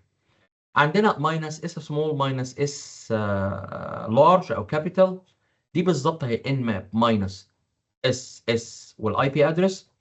ده السين سكان اللي احنا اتكلمنا عنها. خلاص. الفول سكان، الهاف سكان، كل ده بيتعمل عن طريق الايه الان ماب. كل الاوبشنز دي آه اللي يتعلم الاوبشنز دي هاندز اون في الماركت في السوق بيبقى يعني بيبقى مونستر، بيبقى وحش. هل انا محتاج احفظ؟ هو الحقيقه لا، مع التجربه والخبره بتتعلم الكلام ده كله. واللي انت مش عارفه بتعمل ايه؟ بت وات يو كول بتسكان، بتسيرش فور ات في الهلب، والموضوع ايه بيكمل. عندنا انواع تانية من السكانز. يس، الهيدر سكان، ده الاي بي هيدر. عندنا البانر جرابنج. البانر جرابنج بيساعدني ان انا اعرف الاوبريتنج سيستم فيرجن. احيانا فاير وول كده او راوتر، اجي بس ابعت له اي كمان يرد عليا يقول لي انا فلان الفلاني كذا، فده اسمه بانر جرابنج. بعرف من الرد الديفايس والاوبريتنج سيستم والفيرجن بتاع الاوبريتنج سيستم. في ليست سكان، في زومبي، في اف تي بي باونس، في اس اس دي بي سكان. هنشوف مع بعض الهيدر انفورميشن. ده هيدر،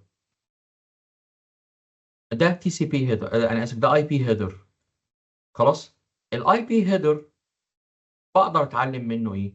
بقدر اتعلم منه بشكل عام الجزء بتاع الخاص بالتي سي بي بروتوكول. بعرف الويندو سايز. طيب الويندو سايز اللي هو بيكون هنا في ويندو سايز. خلاص. بتعلم منه ايه؟ بتعلم منه الاوبريتنج سيستم. لان مثلا اللينكس الدنيا عنده ثابته، الويندو سايز عنده 32 120، يعني عرفت ان ده لينكس. المايكروسوفت حسب الفيرجن بيتغير من فيرجن للتاني، فحتى الويندو سايز هنا بيبقى انديكيتور على الاوبريتنج سيستم. طيب بالنسبه للاي بي، التي تي ال التايم تو ليف نفسه بيقول لي ايضا كل الاوبريتنج سيستم له تي تي ال او تايم تو ليف معروف. فعندي حاجه اسمها اي بي هيدر سكان، ان ماب بتعمل الكلام ده، وعن طريق هنا القراءه دي بعرف ايه؟ بقدر اعرف يعني حاجات كثيره من الهيدر سكان. البانر جرابنج هو الاوبريتنج سيستم فايندنج او الاوبريتنج سيستم فينجر برينت. انواع البانر جرابنج في اكتف وفي باسيف زي ما انت شايف موجود. الاكتف ده بيتبعت لكل الريموت، يعني بيتارجت الريموت اوبريتنج سيستمز، وبيشوف الايه الريسبونس. الريسبونسز بقارنها مع الداتابيز اللي عندي، اقدر اعرف نوع الاوبريتنج سيستم من الداتا اللي جات لي. بتفاري بقى علشان التي سي بي اي بي في الويندوز بيختلف الريسبونس بتاعه عن اللينكس عن الاوبريتنج سيستمز التانية. ده الاكتف. الباسيف، الايرور مسج بتبين لي نوع الاوبريتنج سيستم. السنيفنج برضو كمان، احنا قلنا السنيفنج كده كده هو ايه؟ هو باسيف سكاننج. احيانا البيج اكستنشن في اليو ار ال على الويب سايت، الاكستنشن احيانا ممكن يقول لك نوع الفيرجن في الجانب الاخر. ايه البانر جرابنج تولز؟ اي دي سيرف، نت كرافت، وتلنت. تلنت كوماند لاين انترفيس بيقدر يقول لي ايه انواع البانر جرابنج. الكوماند شكلها ايه؟ التلنت سهله. التلنت بقول له التارجت والبورت نمبر وبشوف الريسبونس. الان سي اللي هو الان كات تارجت بورت نمبر. الان ماب سهله، لو انا الان ماب ماينس اس في، او لو هستخدم زين ماب كده كده جرافيكال يوزر انترفيس هنشوفه مع بعض، مهم جدا جدا جدا. الاي دي سيرف من ضمن انواع السكاننج اللي بيعرفني، بيعمل لي ايضا الايه احد انواع السكاننج بشكل عام. عندي الليست سكان. ايه الليست سكان؟ الليست سكان بيديني، هو نوع من السكاننج، الاي بيز والنيمز تو ذا سكانر. ما بيعملش بينج. هو الدي ان اس بيعمل ايه؟ بيماب وبيترجم الهوست نيم لاي بي ادرس، صح؟ يبقى الريفرس بيعمل العكس. فاحنا هنا الليست سكان من ضمن الحاجات الذكيه اللي بيعملها ان هو بيعمل ايه؟ بيرفورم ريفرس دي ان اس لوك اب. ريفرس دي ان اس لوك اب. الزومبي سكان اهو علشان بس نشرحه. الزومبي في حاله الهاكينج، مين هم الزومبيز؟ الزومبيز ضحايا ولكنهم ليسوا اكتف تارجت. هم مش الهدف. الزومبي ده حد يعني في النص بنستغله. طيب الزومبي سكان اهو، ده كمبيوتر وده سكانر.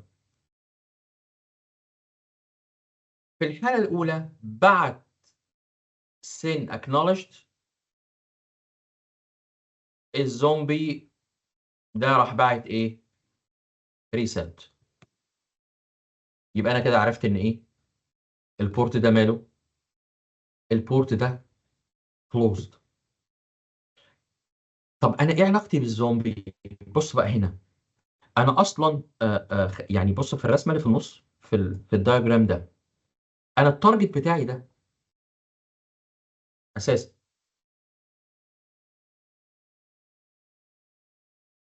فالسكانر ده الاتاكر لما بيبعت سن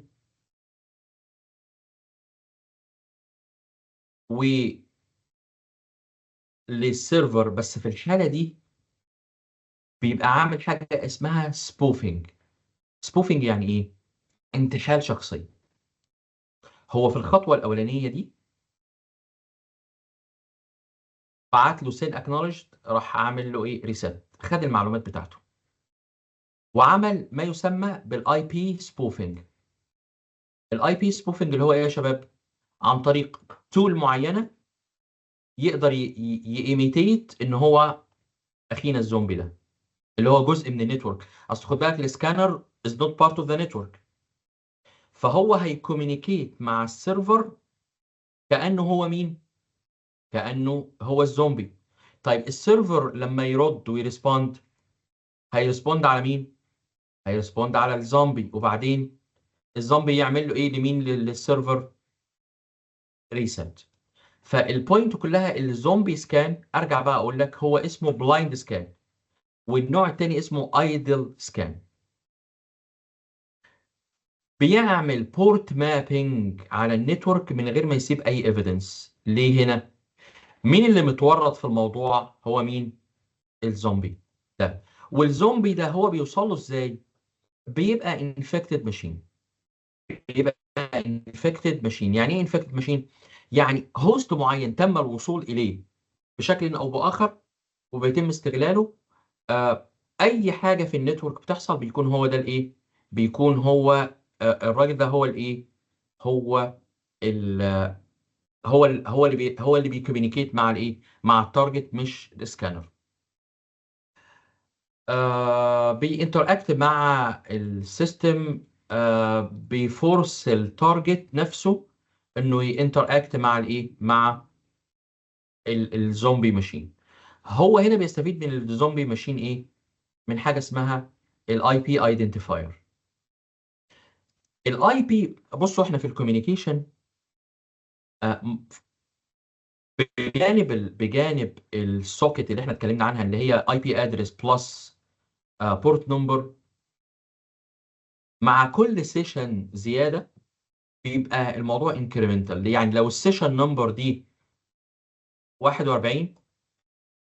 يبقى السيشن اللي بعدها 42 مثلا، بيبقى انكريمنتال. فبيقدر يعرف ان السيشن اللي جاي عند الزومبي ده رقم ايه مع السيرفر ده. السيشن اللي دلوقتي 41، يبقى السيشن اللي بعدها 42. الهدف الاساسي بتاعه ان هو يعمل ايه؟ يهايد بيهايند الايه؟ الزومبي ده. طبعا انا هي بس دوبليكيتد بشكل معين. عندنا اف تي بي بروتوكول او اف تي بي سيرفيس، وبرضه عن طريقها نقدر نعمل ما يسمى ب اف تي بي باونس سكان. الاف تي بي خليني بس اشوف عندنا كام هو ده مهم جدا، نتورك سكاننج تولز. ده اللي احنا يعني هنشوف فيه الدنيا بشكل ايه، بشكل اوضح ان شاء الله. هنخلص ده النهارده. الاف تي بي الباونس سكان، احنا عندنا بورت 21. بورت 21 ده بيشتغل على الاف تي بي. بيبعت الاتاكر بيبعت كماند للاف تي بي سيرفر انه to redirect the data connection to a third target device. في الحالة دي ممكن لو هو اف تي بي سيرفر. طيب ده بيعمل ايه؟ اجين طالما في طرف ثالث يبقى في انونيموس سكان. يعني انا عندي هنا اتاكر، وعندي تارجت، وعندي اف تي بي سيرفر. الاف تي بي سيرفر ده من النتورك، ما هواش حد غريب. اوكي، فاللي بيحصل ايه؟ بيستخدم الاف تي بي بورت كوماند، وبيبعت بورت كوماند للاف تي بي سيرفر. الاف تي بي سيرفر ده يحصل لها ريدايركشن على التارجت بتاعي اللي انا عاوزه. التارجت ديفايس دي ممكن تكون اي حاجه بقى، اف تي بي، اتش تي تي بي، ايا كان. يبقى هنا ايه اللي حصل؟ هو هنا الاتاكر ده مش باين في الصوره خالص. ليه؟ لان الكوماند بتاعته حصل لها ريدايركشن، والاوردر جاي اصلا من ايه؟ من ليجيتيميت او سيرفر قانوني موجود جوه الايه؟ جوه جوه النتورك. في الحاله دي ان الايرور مسج لو وصل، لو البورت اوبن، لو البورت اوبن، لو البورت كلوزد، في ايرور مسج هيوصل يقول يindicate الموضوع ده. بتستخدم في ايه تحديدا؟ فاير وول باي باسنج. لان معظم الاف تي بي، مش معظم الحقيقه، هو كل الاف تي بي سيرفرز accessible to the internet. حد عارف ليه؟ الداونلود. انت لما بتعمل اي داونلود، الداونلود ده بيستخدم بروتوكول ايه؟ اف تي بي بروتوكول. خلاص. فالاف تي بي اوريدي موجود على الانترنت، فالناس علشان يدخل من بره النتورك الى جوه النتورك بيستخدم الاف تي بي لان هو عرضه للانترنت. ولكن للامانه زي ما انت شايف معظم المودرن اف تي بي سيرفر عندها الايه؟ البورت كوماند بيبقى ديسيبل. في حاجه اسمها بورت كوماند، ده بيبقى ديسيبلد على الايه؟ على الاف تي بي سيرفر. ده لحمايه الايه؟ لحمايه الشبكه الداخليه. آه خلينا نسيب ده وندخل، دول مش مهمين، البلاج اند بلاي. نتكلم عن الايه؟ النتورك سكاننج تولز. احنا كل ده اتكلمنا عن انواع السكاننج، التي سي بي واليو دي بي، الفول سكان، الكونكت، الهاف اوبن، النال، الكريسماس او الاكسماس. هو اسمه اكسماس، نال، او فين سكان بشكل عام. ايه النتورك سكاننج تولز؟ رقم واحد ان ماب اللي اتكلمنا عنها، واللي انت شايفه ده الكوماند لاين انترفيس فيرجن الخاص بالان ماب. فور اكزامبل، الان ماب هنا بيطالب ان هو يسكان specific IP address 192.168.74.50. الان ماب يبدا يسكان،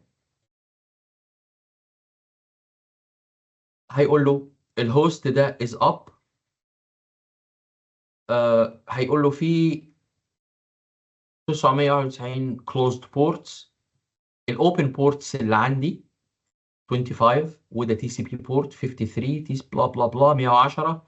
فهنا بيقول كل البورتس اللي هي اوبند، والسيرفيس اللي شغال عليها البورتس. طبعا بما انهم كلهم ويل نون بورتس، فالسيرفيسز واحده يعني بشكل عام. ما فيش اي مشكله. بورت 80 معروف انه اتش تي تي بي، بورت 110 معروف انه باب 3، الكلام ده كله. وبيعطينا في الاخر الايه؟ الماك ادرس الخاص بالايه بالهوست دوت. هايلي فليكسيبل، وهنشوف مع بعض الزين ماب ان شاء الله دلوقتي. الزين ماب هو الجوي فيرجن اوف انماب. بيستخدم كل السينتاكس، كل الاوبشنز والفيتشرز بتاعت الانماب هي موجوده، ولكن هي كرييتد لمين؟ للويندوز يوزرز، الناس اللي مش بتفضل الكوماند لاين انترفيس. ايه بقى اللي بيحصل هنا؟ هنا التارجت فين؟ التارجت اهو، ولكن رينج. قال له اعمل سكان من 1 from 1 ل 255. الكوماند عاوز تعمل ايه؟ الان ماب minus t 4 minus a verbose mode بلا بلا بلا. حلو قوي. لو بصيت هنا على الان ماب، هو طلع كل اللايف هوستس اللي موجوده في السب نت دي. السب نت فيها المفروض 255 اي بي، ولكن اللي على قيد الحياه منهم كام دول؟ اوكي. هتلاقي في هنا تابز. اول حاجه الان ماب اوتبوت هنشوفها سوا ان شاء الله يعني عملي. وهنا هيقول لي الاوبن بورتس اللي مفتوحه اللي موجوده بير هوست. واللي احنا شايفينها بقى ده التوبولوجي. يعني ايه توبولوجي؟ الكونكشن. الناس دي كونكتد بايه؟ الناس دي كلها كونكتد طبعا. الناس اللي خدت نتوركينج عارفين ان دي اكيد ستار توبولوجي. والستار توبولوجيز كل الناس دي كونكتد بايه؟ اكيد ده سويتش ولا ايه؟ اكيد ده سويتش، صح؟ طيب كل حاجه هنا ليها explanation. وهنا التاب دي بيعطيني الهوست ديتيلز. هنشوف مع بعض، يبقى بس يا رب نخلص الجزء ده. لو ما قدرناش يبقى بدايه المحاضره الجايه هنبدا بس لابين كده بسرعه في 10 دقائق، علشان المره اللي جايه محتاجين نقول شويه كلام مهمين جدا. بعد كده المحاضره اللي بعدها يا رب نبدا نعمل الهاكينج والبنتريشن. يعني احنا كل ده لسه بنعمل ايه؟ بنجمع بيانات، بنعمل reconnaissance and scanning. ال HPing 2 وال HPing 3. ال HPing is a command line interface، وهو packet crafting. packet crafting يعني زي ده برضو بقدر اوجه الكماند بتاعتي. يعني عاوز اسكان بورتس، عاوز اسكان سيرفيسز، عاوز اسكان اي حاجه. بيعمل هوست ديسكفري، بيعمل نتورك سكيورتي اوديتنج، فاير وول تيستنج، بيعمل مانيوال باث للام تي يو اللي هو الماكسيمم ترانسميشن يونت ديسكفري، بيدينا ادله. بيعمل التريس روت اللي عملناه المره اللي فاتت، فاكرين التريس روت؟ بيعمل لي بانر جرابنج واوبريتنج سيستم فينجر برينتنج لريموت هوستس. بيعمل كمان تي سي بي اي بي ستاكينج. فالتول دي حلوه جدا وبتستخدم من قديم الازل. ال HPing 3 هي اخر يعني اخر فيرجن.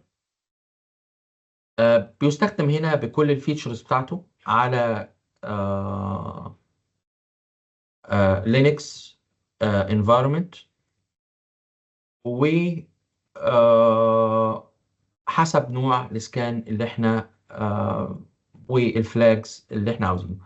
مش هجيب لك اسئله في جوه هنا، لكن توقع الان ماب. بس خد بالك يعني الاسئله دي هدربك عليها قبلها، مش هفاجئك يعني. الان ماب لازم لان الان ماب يعني مكون اساسي ورئيسي. هسالك شويه في الحاجات اللي احنا قلنا دي هتتذكر ان شاء الله. الفيتشرز بتاعتنا دي الافيلبل كوماندز الخاصه ب الاتش بينج. مش عايزك تعرفهم، مش عايزك تحفظهم في الكورس ده، لان عندي حاجات اهم بكتير قوي من اننا نضيعها هنا. الا وهي ان احنا نعمل ايه؟ ان احنا نعمل اكتشوال مثلا باسورد كراكنج، اكتشوال اتاك على سيرفر. المره اللي جايه ان شاء الله هيكون في سوشيال انجينيرنج و المالويرز. هتكون محاضره مهمه جدا. لو خلصناها على خير يبقى اللي بعدها هيكون سيستم هاكينج وسيستم اتاكينج ان شاء الله. عندي عدد كبير جدا من سكاننج تولز زي الانجري اي بي، شفناه في اول المحاضره صح؟ السوبر سكان، البي ار تي جي، كل دي انواع سكانرز. which one is which، ولا مين اقدر استخدمه؟ على حسب. يعني انت عندك ازاي ماب اصلا مجاني فري. لو انا هقارن، لو اي حاجه من السكانرز دي فيها فيتشر مش موجوده في الان ماب، اتس اوكي. اذروايز انت بتعمل ايه؟ بتستخدم الان ماب. ايه كمان معانا؟ الموبايل، اقدر اعمل سكاننج من الموبايل على نتوركس معينه. يس اي كان دو. اقدر اعمل سكاننج ازاي؟ عندي حاجه اسمها فينج بي سكان. على فكره فينج انت ممكن تنزله في البيت، آه، علشان انا طبعا ما برشحش انزله على الموبايل الاساسي بتاعي. لو عندك موبايل قديم مش بتستخدمه، نزل عليه فينج، هتقدر تشوف النتورك بتاعتك جوه البيت اللي ورا الدي اس ال. تقدر تشوف اي انترودر، اي واحد داخل عامل عليك هاكينج، اي اجهزه غريبه، وتقدر تعمل بلاك ليستنج. فهو سكانر و بلس حاجات تانية. عندنا اي بي سكانر، عندنا زانتي، عندنا كل دي سكاننج تولز موجوده على الموبايل ديفايسز. طيب الاي اي هنا له اي دور؟ يس. الجزء ده خاص بالاي اي ودوره في السكاننج. فهنلاقي ان الاي اي انا بقدر مثلا لو انا بس دي مش جزء من المقرر. مش عايز احط عليك اوفرلود لان احنا بادئين متاخر يعني. دي بايثون، يعني سكريبت عن طريق الاي اي تشات جي بي تي. النهارده احنا زمان قبل التشات جي بي تي 80% من الاكواد كان الديفلوبرز بيجيبها اونلاين من اي حته، وبيكمل هو ال 20%. النهارده فوق ال 90% من الكودز، لو انت بس فاهم كويس هتعملها بالتشات جي بي تي. وده بايثون سكريبت اكزامبل عن طريق تشات جي بي تي.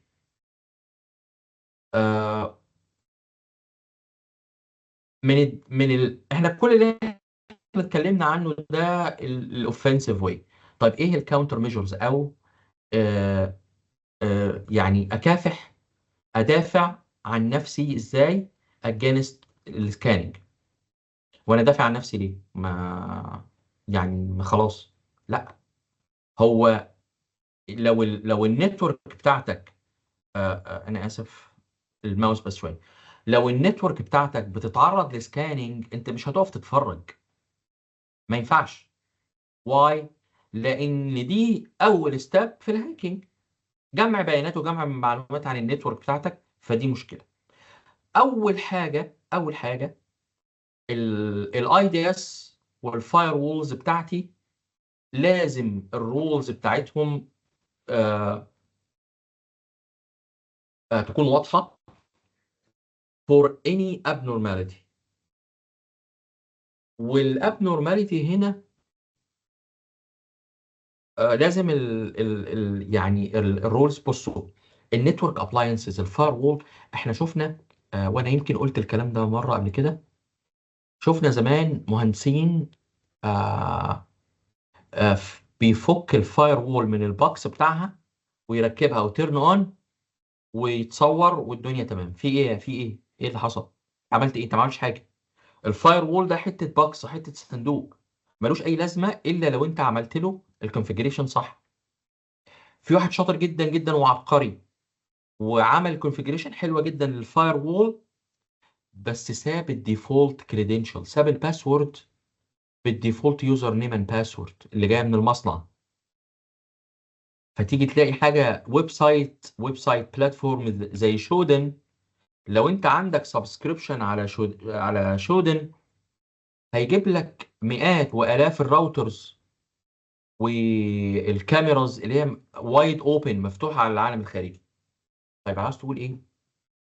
عاوز اقول ان النتورك ابلاينسز it's always as good as you know how to configure it. هي ما بتعملش ماجيك.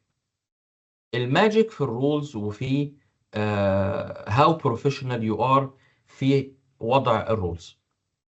فموضوع المونيتورنج هنا مهم جدا جدا جدا. نمبر 1. نمبر 2، اول خطوه في السكان الاي سي ام بي. مش احنا بنبعت باكيت واشوف الرد عليها ايه؟ يس. يبقى اول حاجه البورتس اللي هي مش يوزد، اللي انا ما بستخدمهاش، كلها اعمل لها ايه؟ اعمل لها ديسيبل. والله ممكن، بس اضعف الايمان واقل شيء ان انا اعمل بلوك للايه؟ للاي سي ام بي. بمعنى البورت ده ما بيقبلش بينج، فانا اعمل الكلام ده كله. الرول الاساسيه النورمال ابديت والنورمال باتشنج سيستم علشان ريديوز اي اكسبلويتابل سيرفيسز. يعني اهتم جدا بالسيستم ابديت والباتش ابديت. اي سيستم في الدنيا، سواء ويندوز، لينكس، اي اوبريتنج سيستم، او اي حتى ابلكيشنز، من وقت للتاني في سيستم ابديت. الابديت بيعمل ايه؟ بيعالج الفولنربيلتيز، نقاط الضعف. فبالتالي ممكن حد يديسكفر الفولنربيلتيز قبل ما الابديت يحصل. فلا، انت اول ما يكون في سيستم ابديت لازم الادمنستريتور، سواء نتورك ادمن، سيستم ادمن، سكيورتي ادمن، حسب الرول، لازم تبقى always ahead of time. واول ما يكون في ابديت يكون في يتنفذ بسرعه. اول خطوه في التعرف عليك هي البورت سكان. فبيسايد الهاردوير فاير وول، في فاير وول على الديفايسز. يعني هل الكمبيوتر بتاعك عليه فاير وول ولا مش عليه؟ يس اور نو شباب؟ عليه صح اكيد كده؟ عليه فايرول، يس، بيتغطى عليه على فاير الويندوز وول. نفسه. بالظبط، على الويندوز نفسه. او لو انت جبت انتي مالوير، والانتي مالوير اللي جاي مع اللي انت مشتريه بيقفل الفايرول بتاعت الويندوز وهو بيشتغل، وبيكون يعني احيانا مور برو اكتيف عن الويندوز فايرول. فمهم جدا يكون عندي سوفت وير فايرول على كل ديفايسز. limit the number of open ports. ما هو ده بقى ده بقى دور الايثيكال هاكينج، او ال الريد والبلو تيمز اللي هم جوه الانفايرمنت. ان انا بسكان الفولنربيلتيز بتاعتي وكلوز الاوبن بورتس اللي هي مش مستخدمه. البورتس دي مفتوحه ليه؟ ملهاش اي لازمه. وببلوك الاي سي ام بي. ايه الاي سي ام بي؟ الكنترول انترنت معلش التعب، الانترنت كنترول مسجنج بروتوكول. في البورتس اللي مش مستخدمه بليز بلوك الاي سي ام بي. ومعظم معظم الفاير وولز it does not respond للايه؟ للبينج كمان. البينج والسين والاكنولج والحاجات دي. الراوترز to be configured ان هي to disallow حاجات زي الاي بي فراجمنتيشن والسورس روتنج. طيب في شويه فيتشرز لما بنسال الراوتر عن الراوتنج تيبل بتديني معلومات وهي كده بدون اي حاجه وبمنتهى الامان وبمنتهى يعني مفيش اي ايشيو. فهو ايه اللي بيحصل لما الاي بي ادرس، لما الاي بي بروتوكول لما بيتعمل له راوتنج بينتقل من راوتر للثانيه بناء على ايه؟ على الراوتنج تيبل. فالباكيت دي رايحه للديستنيشن دي. فالهاكرز هنا بياخدوا ادفانتج على الموضوع ده بانه بيعمل ايه؟ بيتيك ادفانتج على الموضوع ده بانه يقرا الراوتنج تيبل. فلما يقرا الراوتنج تيبل يعمل ايه؟ يعرف السورس روتنج اللي هو جوه الراوتنج تيبل. فبالتالي يعرف واتس بيهايند الايه؟ واتس بيهايند الفاير وول. تمام. ده موضوع الايه؟ السورس روتنج، ان ازاي اقدر اقرا الراوتنج تيبل بديسيبل الفيتشر بتاعه الايه قراءه الايه الراوتنج تيبل. الاي بي فراجمنتيشن، الاي بي باكيت ليها سايز اوريدي معروف عن طريق ايه؟ انا بدور من المره اللي فاتت على الكتابه اللي كانت موجوده معانا. الام تي يو، عندي حاجه اسمها ام تي يو اللي هي الماكسيمم ترانزميشن يونت. دي كلها المفروض في سايز معين، خلاص، للايه للباكيت. لو الام تي يو تعدى السايز ده ما بيتعملوش ديليفري، مع سام اكسبشنز خاصه بالداتا سنترز والستورجز والحاجات دي كلها، ما بيتعملوش ديليفري. فعندي فيتشر اسمها ايه؟ اي بي فراجمنتيشن. فالاي بي فراجمنتيشن بيسبلت البيس انتو سمولر ايه بيسز، فراجمنتس، وبعدين كل فراجمنت تبقى على قد الام تي يو بتاعتها. فهنا ايه اللي بيحصل؟ وده طبعا مع الاي بي فيرجن 4. طيب هنا ايه اللي بيحصل؟ الهاكر ممكن تو تيك ادفانتج على malicious باكيت ويقسمها نصين. هي كلها على بعضها لو عدت على اي ديفايس هتعمل لها بلوك، لكن لما يعمل لها فراجمنتيشن ما بتتفهمش او ما كانتش بتتفهم. بس النهارده مع الادفانسد فاير وولز لا طبعا بتتمسك يعني. مهم جدا النتورك ترافيك يكون عندي اي دي اس واي بي اس. يعني ايه اي دي اس واي بي اس؟ انتروجن ديتكشن سيستم، انتروجن بروتكشن سيستم.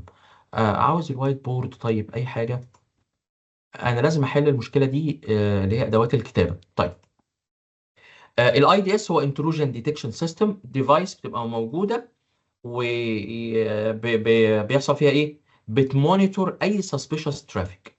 طب الاي بي اس ديفايس تانية بتبلوك، اسمه انتروجن بريفنشن سيستمز. دورهم يعني على درجه قصوى من الاهميه في النتورك. من غيرهم الفاير وول لوحدها مش هتقدر تبلوك السسبيشس ترافيك. النهارده الاي دي اس والاي بي اس هما تو ديفايسز، بس احيانا ممكن يجوا 2 ان 1 في 1 ديفايس على حسب الديزاين بتاع النتورك. والنهارده الاثنين بيعتمدوا على الاي اي والذكاء الاصطناعي في الديتكشن. ليه؟ بيعتمدوا على موضوع الانومالي ديتكشن. يعني مثلا موضوع الفراجمنتيشن ده في الماضي بيعدي ما بيكتشفش، لكن النهارده موضوع الاي بي فراجمنتيشن بيحصل ايه؟ بيتم كشفه. ليه؟ لان بيقول له صحيح انت مش ماليشيوس، بس انت سسبيشس. يعني انت مش مؤكد انك ضار بالنتورك، ولكن انت ايه؟ سسبيشس انا شاكك في السلوك بتاعك. لان هو النهارده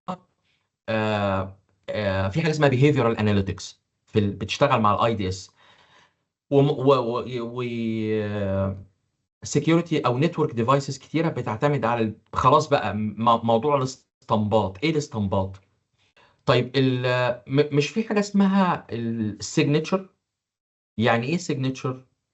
السيجنتشر يعني كل يوم في تحديث بيحصل لل بدور على ادوات الكتابه هشوفها بعدين.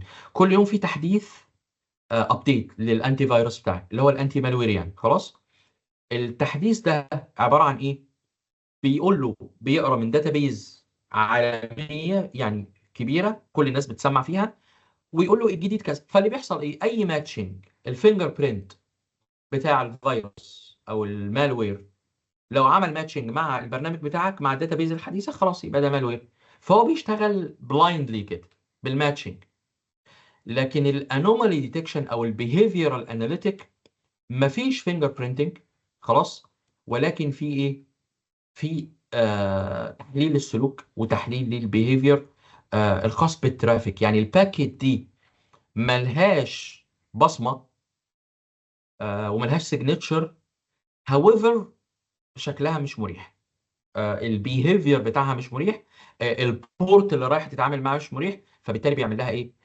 اما يعمل اليرتنج او ان هو يوقفها موضوع الدايناميك بورتنج اساينمنت لا، لازم يبقى آه اسمها ايه، الدايناميك بورتنج اساينمنت. وانت كسورس طالع، انا وريتك هناك السوكت بتتكون من الاي بي ادرس بلس بورت نمبر. فالبورت نمبر ده بيتعمل له اساينمنت ايه دايناميكلي. فلما تعمل له دايناميكلي، الميزه هنا بقى انه بيبقى راندوم. كونه راندوم، انا مش هقدر اعرف البورت نمبر اللي جاي هيبقى كام. طبعا اعمل مونيتورنج كويس قوي على السن سكانز واي اليرت فور اني unusual ايه unusual pattern. الباتشنج للهوست، الويندوز ابديت والهوست ابديتس. اعمل انت كوندكت يور اون سكانز، ما تستناش حد من بره يعمل لك سكان. الابديت على الراوت على المعدات، يعني احنا مثلا السيرفرز والهوستس بنقول باتش ابديتس خلاص. طيب الابديت على على الهاردوير ديفايسز زي الراوترز الفاير وولز اسمها فيرموير ابديت، اسمها فيرموير ابديت. ما نقدرش نعيش من غير السيم، الاس اي اي ام. عاده لاي اورجانيزيشن، ايه هو السيم؟ مين هم دول؟ بصوا، الناس اللي قاعدين، وانا ضربت لكم مثل بالمول. المول فيه كاميرات مراقبه، الكاميرات دي متوصله بغرفه كنترول، ناس قاعده قدامها بشاشات كبيره بيشوفوا ايه اللي بيحصل واي تصرف غير طبيعي. على مستوى النتوركينج عندنا Security Operation Center، الساك. السكيورتي اوبريشن سنتر بيعتمد على سوفت وير اسمه Security Incident and Event Management، سيم. السر كله بيكمن هنا. السيم سوفت وير ده بقى ادفانسد جدا. من غير الاي، قبل الاي اي بيكولكت اللوجز. هو ديزاين يكولكت اللوجز من كل الديفايسز، ولما يلاقي حاجه سسبيشس يطلع اليرت، وهو ديزايند وادفانسد وكل حاجه. النهارده مع الاستعانه بالاي اي اصبح السيم النهارده يعني بيسنكرونايز ويكومينيكيت مع جلوبال داتابيز مع اخر ابديت. ففي ريكومنديشن، في ناس ما بتفضلش ده، انك تستخدم سيم سيرفيس على الكلاود بدل ما تعملها انت ان هاوس. خدها از سيرفيس، يعني اشتريها من حد اوريدي متخصص. يعني it depends، ما مش هتفرق بقى. احيانا على مستوى السويتشات، السويتش في اي نتورك وانس انت عملت بلاج ان لاي كمبيوتر بياخد اي بي ادرس خلاص. في حاجه بس صعبه شويه، غلسه شويه، ان انا اعمل هارد كودينج، اللي هو ايه، كل ماك ادرس على النتورك، اللي هو كل كمبيوتر له ماك ادرس، والماك ادرس هو الفيزيكال ادرس. كل ماك ادرس تديله assigned specific اي بي ادرس ما يتغيرش. هو ده بيحصل مع السيرفرز، بيحصل مع الفاير وولز، مع الاجهزه الهامه دي. ده لازم. وغير كده بنعتمد على الدي اتش سي بي، ما مش هنعتمد على ده. ولكن بيقول لك لو الانفايرمنت بتاعتك هايلي يعني هاي سكيورتي، اعمل الستاتيك مابينج. الستاتيك مابينج اللي هو ايه، اي بي ادرس لكل ماك ادرس ما يتغيرش. وده بيقول للسويتش don't give any اي بي ادرس لاي جهاز غريب او اي زائر يعني. طيب الكلام ده كله بنعمله اجينست الايه، السكاننج والبورت سكاننج. طيب البانر جرابنج، واحد عاوز يعرف الفيرجن بتاعي، الاوبريتنج سيستم بتاعي. عندنا شويه حاجات، الباتشنج، الحاجات العاديه اللي احنا اتكلمنا عنها. طيب البانر جرابنج، ديسيبل البانر. ايه هو البانر؟ احنا اللي اشتغل سيسكو منكم، اول ما بتلوجن على السيسكو راوتر من الكمبيوتر بتاعك، اول حاجه بيقول لك انا سيسكو راوتر موديل كذا والفيرجن بتاعي كذا كذا. هو ده البانر باي ذا واي. ممكن تعمل ديسيبل للبانر او غير البانر لفولس انفورميشن او misleading انفورميشن. زي علبة السكر كده، قال لك واحد خايف على السكر منها راح كاتب عليها ملح، فمثلا النمل هيقرا ملح يعني anyway اعمل misleading بانر خلاص. او البانر سيبها فاضيه، يعني خلي البانر ما يعملش ادفرتايزنج للسيرفيس. او خلي البانر، وده اللي بيتعمل فعلا للاوثورايزد يوزرز اونلي، كل ال unnecessary services اللي running. انا لو فتحت لك الكمبيوتر بتاعي وانا كونسرفتيف جدا ومحافظ جدا وكل شويه اشيك على الكمبيوتر، انا واثق هطلع دلوقتي هلاقي سيرفيسز دي جت منين. فلازم من وقت لاخر اترن اوف ال unnecessary services. الويب سايتس بشكل عام اعمل اخفاء وهايد للاكستنشن الخاص بالصفحات. لو .asp .html اعمل الكلام ده كله. نستخدم بقى تولز زي التي سي بي رابرز والاي دي اس علشان اديتكت اي حد جاي يعمل بانر جرابنج بشكل عام. في شويه حاجات تاني اديشنال المفروض ان احنا خاصه بالديسكفري، سكاننج تولز، الان ماب والايفيجن. هسيب لك ده فور ريدنج، لان دي كلها كاونتر ميجرز. ارجو ان المحاضره كانت مفيده معاكم النهارده. ارجو الناس تكون استفادت حاجه. شكرا جزيلا ليكم، ان شاء الله نلتقي على خير.